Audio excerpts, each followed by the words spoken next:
ng Great to Eagle.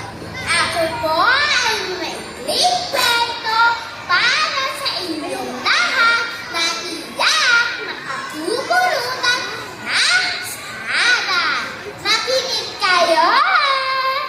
Ang araw at ang hangin. Sino kaya ang mas malakas? Ang araw o ang hangin? Madalas daw ay nag-aaway itong dalawang ito noong araw dahil sa nagpapalakas ang grab. Isang araw sinabi ng hangin, "Oh, gusto mo ba talagang patunayan ko ako ang mas malakas kaysa sa iyo?" Ngumiti ang araw.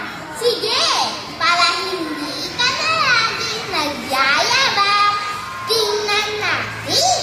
Ayun, may lalaking dumarating.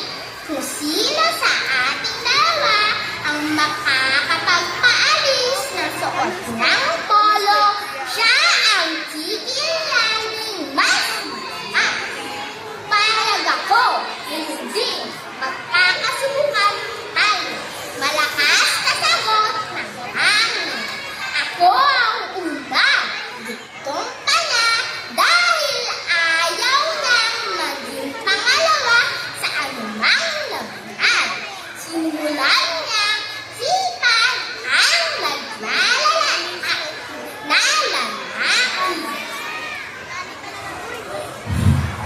Sa umpisa ay tila nagustuhan ng tao ang sisip ng hangin, kaya naging masigla at bumilis ang lakad nito.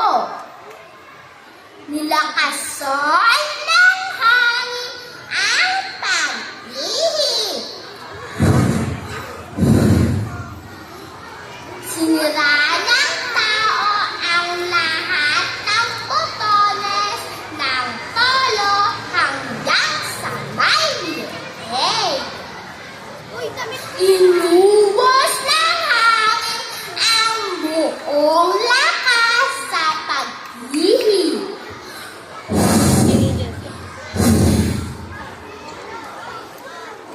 Lalo na lang nakaipit-ipit ng mga braso ng lalaki, tila ginigilaw na siya. Nang hinananang katakot-takot ang hangin sa pag-ihip niya, ay talagang hindi niya makuha mapaalis ang damit ng lalaki. "Sige!"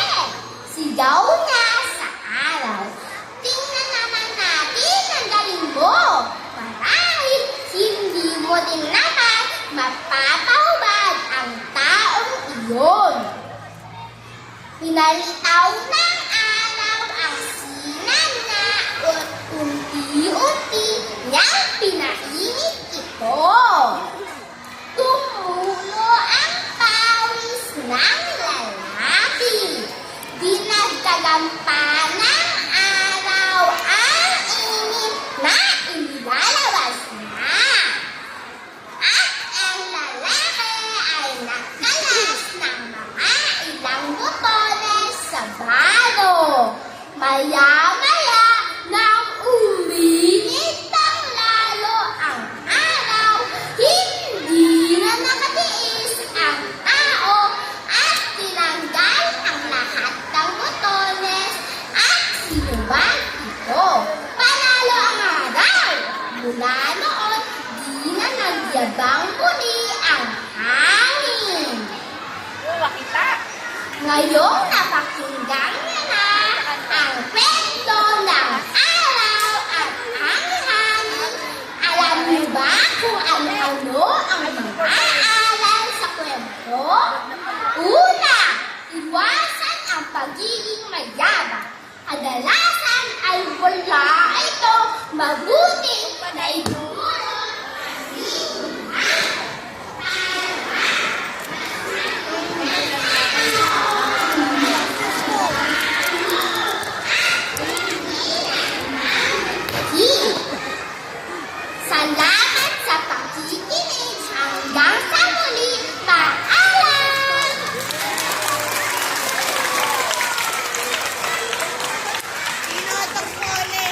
Very good. Napakagaling naman ni Georgia. With emotion. At may aral pang kasama. Okay, to award the prizes.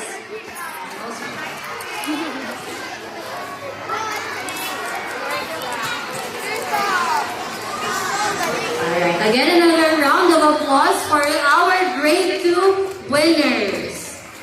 Dumako naman tayo sa susunod na presentasyon. Handa pa po ba kayong makinig?